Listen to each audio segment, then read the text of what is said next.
ഭഗവാൻ മഹാവിഷ്ണുവിന്റെ ദശാവതാരങ്ങളിലെ 4ാമത്തെ ഉഗ്ര അവതാരമാണ് നരസിംഹമൂർത്തി. ഭക്തസംരക്ഷണത്തിനു വേണ്ടി സഭാസ്തംഭത്തിൽ നിന്ന് പ്രത്യക്ഷപ്പെട്ട മഹാവിഷ്ണുവാണ് നരസിംഹമൂർത്തി. രാക്ഷസനായ ഹിരണ്യകശിപു തന്റെ സഹോദരൻ ഹിരണ്യാക്ഷനെ മഹാവിഷ്ണു വധിച്ചതിൽ ദുഃഖിതനായി അതികോപത്തോടെ ഭഗവാനോട് പ്രതികാരം ചെയ്യാൻ തീരുമാനിച്ചു. അതിനായി അവൻ കഠിനമായ തപസ്യ ചെയ്തു. ഹിരണ്യകശിപു ബ്രഹ്മാവിൽ നിന്ന് ഒരു വരദാനം പ്രാപിച്ചു: മനുഷ്യനോ മൃഗമോ തന്നെ കൊല്ലരുത്, ആയുധങ്ങൾ കൊണ്ട് തന്നെ കൊല്ലരുത്, രാവോ പകലോ തന്നെ കൊല്ലരുത്, ഭൂമിയിലോ ആകാശത്തോ പാതാളത്തോ വെച്ച് തന്നെ കൊല്ലരുത്. ഹിരണ്യകശിപുവിന് ഒരു മകൻ ജനിച്ചു. പ്രഹ്ലാദൻ ഗർഭസ്ഥ ശിശുവായിരിക്കെ തന്നെ ദേവമഹർഷി നാരദന് മഹാവിഷ്ണുവിന്റെ ഗുണങ്ങളെ സ്തുതിക്കുന്നത് പ്രഹ്ലാദന് കേൾക്കാനിടയായി. ഈശ്വരനിശ്ചയത്തിന്റെ ഫലമായി പ്രഹ്ലാദന് നാരദവചനങ്ങൾ ശ്രവിച്ചത് പ്രഹ്ലാദനെ വിഷ്ണുഭക്തനാക്കി. ഇതിനിടയിൽ ഹിരണ്യകശിപു തന്റെ രാജ്യത്ത് വിഷ്ണുപൂജ നിരോധിച്ചു. ആരും വിഷ്ണുവിനെ പൂജിക്കരുതെന്നും തന്നെ മാത്രമേ പൂജിക്കാൻ പാടൂ എന്നും അയാൾ ആജ്ഞാപിച്ചു. നിയമം ലംഘിച്ച നിരവധി പേർ വധശിക്ഷയ്ക്ക് വിധേയരായി.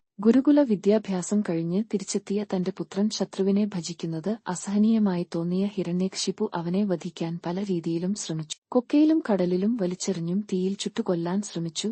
പാമ്പിന് തിന്നാൻ കൊടുത്തുമൊക്കെ വധശ്രമം നടത്തി. എന്നാൽ ഭഗവത്കൃപ മൂലം തദവസരങ്ങളിലെല്ലാം അവൻ രക്ഷപ്പെട്ടു. ഇത് ഹിരണ്യകശിപുവിനെ പൂർവാധികം കോപിഷ്ഠനാക്കി. തുടർന്ന് പൂർവാധികം കോപിഷ്ഠനായ ഹിരണ്യകശിപു ഒരു ദിവസം സന്ധ്യയ്ക്ക് "എവിടെ നിന്റെ ഭഗവാൻ" എന്ന ചോദ്യം പ്രഹ്ലാദനോട് ചോദിച്ചു. "ഭഗവാൻ തൂണിലും തുരുമ്പിലും സർവ്വതിലുമുണ്ട്" എന്ന് പ്രഹ്ലാദൻ മറുപടി പറഞ്ഞു. ഇത് കേട്ടപാടെ കോപാക്രാന്തനായ ഹിരണ്യകശിപു അടുത്തുകണ്ട ഒരു തൂൺ കാണിച്ച് "ഇതിലും നിന്റെ ഭഗവാൻ ഉണ്ടോയെന്ന് അഹന്തയോടെ മകനോട് ചോദിച്ചു. ഉടൻ തന്നെ ദേഷ്യത്തിൽ തന്റെ ഗദ കൊണ്ട് തൂണ് അടിച്ചു തകർത്തു. ആ നിമിഷം ഉഗ്രരൂപനായ നരസിംഹമായി വിഷ്ണു ഭഗവാൻ പുറത്തുചാടി. വരത്തിൽ പറഞ്ഞതുപോലെ പകലും രാത്രിയുമല്ലാത്ത സന്ധ്യാസമയത്തായിരുന്നു നരസിംഹാവതാരം. സിംഹത്തിന്റെ തലയും മനുഷ്യന്റെ ഉടലുമുണ്ടായിരുന്ന നരസിംഹം തന്മൂലം മനുഷ്യനോ ദേവനോ മൃഗമോ ഒന്നുമല്ലായിരുന്നു. ഹിരണ്യകശിപുവിനെ എടുത്തുകൊണ്ടുപോയ ഭഗവാൻ അയാളെ തന്റെ മടിയിൽ കിടത്തി കൈയിലെ നഖങ്ങൾ ഉപയോഗിച്ച് മാറുകീറി പിളർത്തിക്കുന്നു. കൊട്ടാരത്തിന്റെ ഉമ്മറപ്പടിയിൽ വച്ചാണ് ഇത് സംഭവിച്ചത്. അങ്ങനെ വരത്തിന്റെ മറ്റ് നിബന്ധനകളും പാലിക്കപ്പെട്ടു.